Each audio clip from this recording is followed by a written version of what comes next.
Some people are obsessed by French wines. Others love playing golf or devouring literature. One of my greatest pleasures in life is, I have to admit, a bit special.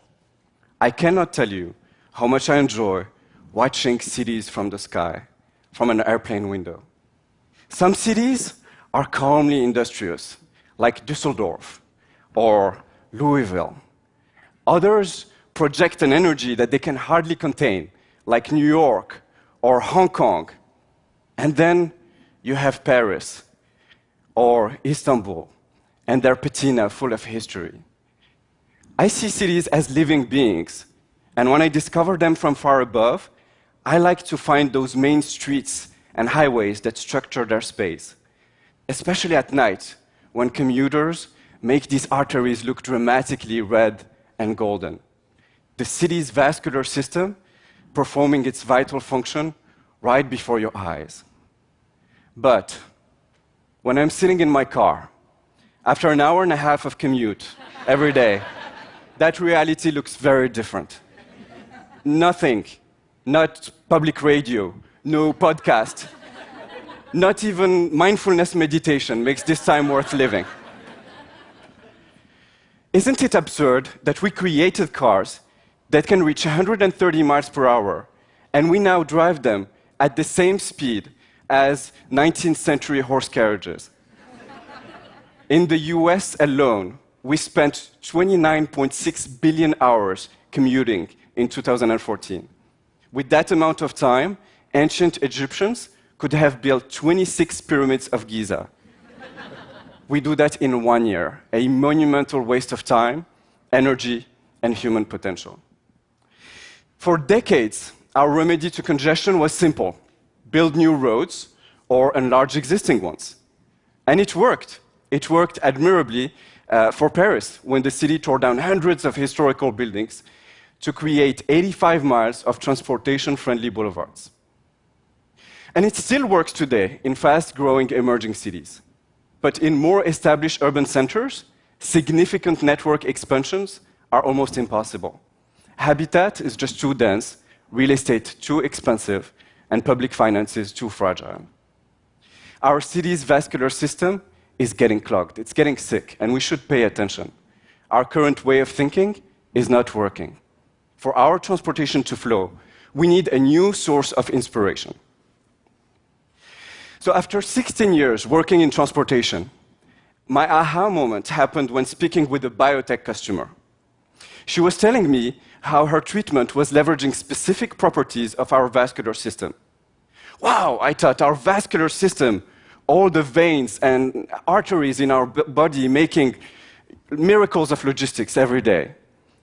This is the moment I realized that biology has been in the transportation business for billions of years. It has been testing countless solutions to move nutrients, gases, and proteins. It really is the world's most sophisticated transportation laboratory. So what if the solution to our traffic challenges was inside us? I wanted to know, why is it that blood flows in our veins most of our life when our big cities get clogged on a daily basis? And the reality is that you're looking at two very different networks.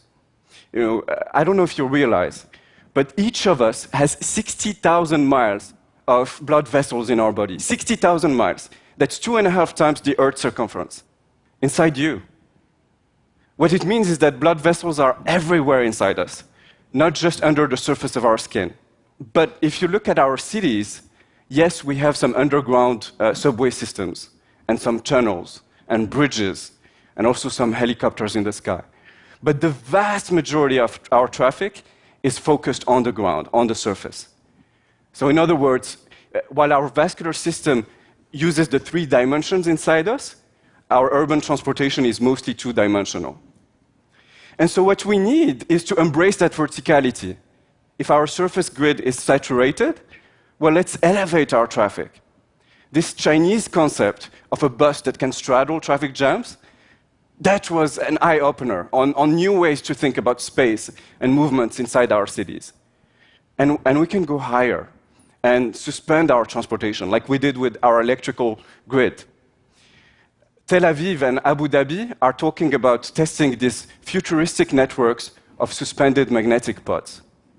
And we can keep climbing and fly. The fact that a company like Airbus is now seriously working on flying urban taxis is telling us something.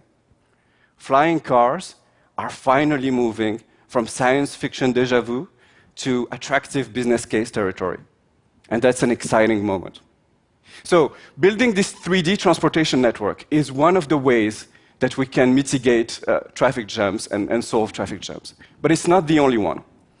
We have to question other fundamental choices that we made, like the vehicles we use. Just imagine a very familiar scene. You've been driving for 42 minutes. The 2 kids behind you are getting restless, and you're late. Do you see that slow car in front of you? Always comes when you're late, right?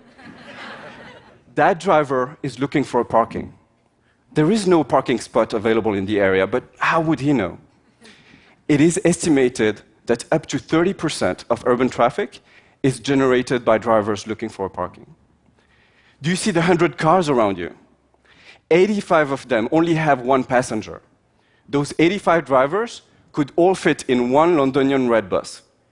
So the question is, why are we wasting so much space if it is what we need the most? Why are we doing this to ourselves? Biology would never do this. Space inside our arteries is fully utilized. At every heartbeat, a higher blood pressure literally compacts millions of red blood cells into massive trains of oxygen that quickly flow throughout our body. And the tiny space inside our red blood cells is not wasted either. In healthy conditions, more than 95% of their oxygen capacity is utilized. Can you imagine if the vehicles we used in our cities were 95% full, all the additional space that we would have to walk, to bike, and to enjoy our cities? The reason blood is so incredibly efficient is that our red blood cells are not dedicated to specific organs or tissues. Otherwise, we would probably have traffic jams in our veins. No, they're shared. They're shared by all the cells of our body. And because our network is so extensive, each one of our 37 trillion cells get its own deliveries of oxygen, precisely when it needs them. Blood is both a collective and an individual form of transportation. But for our cities, we've been stuck. We've been stuck in an endless debate between creating a car-centric society or extensive mass transit systems. And I think we should transcend this. I think we can create vehicles that combine the convenience of cars and the efficiencies of trains and buses. Just imagine you're comfortably sitting in a fast and smooth urban train along with 1,200 passengers. The problem with urban trains is that you sometimes have to stop 5, 10 times, 15 times before your final destination. What if in this train you didn't have to stop? In this train, wagons can detach dynamically while you're moving and become express driverless buses that move on a secondary road network. And so without a single stop, nor a lengthy transfer, you're now sitting in a bus that is headed toward your suburb. And when you get close, the section you're sitting in detaches and self-drives you right to your doorstep. It is collective and individual at the same time. And this could be one of the shared, modular, and driverless vehicles of tomorrow. Now, as if walking in a city, buzzing with drones, flying taxis, modular buses, and suspended magnetic pods was not exotic enough, I think there is another force in action that will make urban traffic mesmerizing. If you think about it, the current generation of driverless cars is just trying to earn its way into a traffic grid made by and for humans. They're trying to learn traffic rules, which is relatively simple, and coping with human unpredictability, which is more challenging. But what will happen when whole cities become driverless? Will we need traffic lights? Will we need lanes? How about speed limits? Red blood cells are not flowing in lanes. They never stop at red lights. In the first driverless cities, you will have no red lights and no lanes. And when all the cars are driverless and connected, everything is predictable and reaction time minimum. They can drive much faster, and can take any rational initiative that can speed them up or the cars around them. So instead of rigid traffic rules, flow will be regulated by a mesh of dynamic and constantly self-improving algorithms.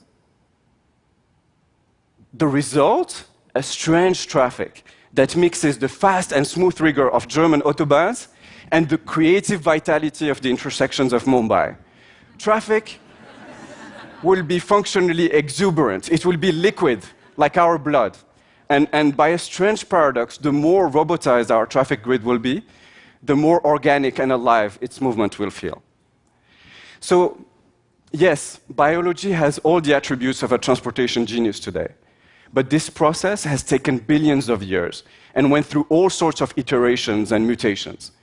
And we can't wait billions of years to evolve our transportation system.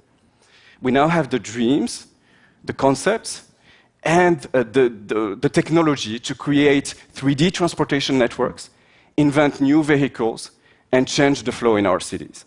Let's do it. Thank you.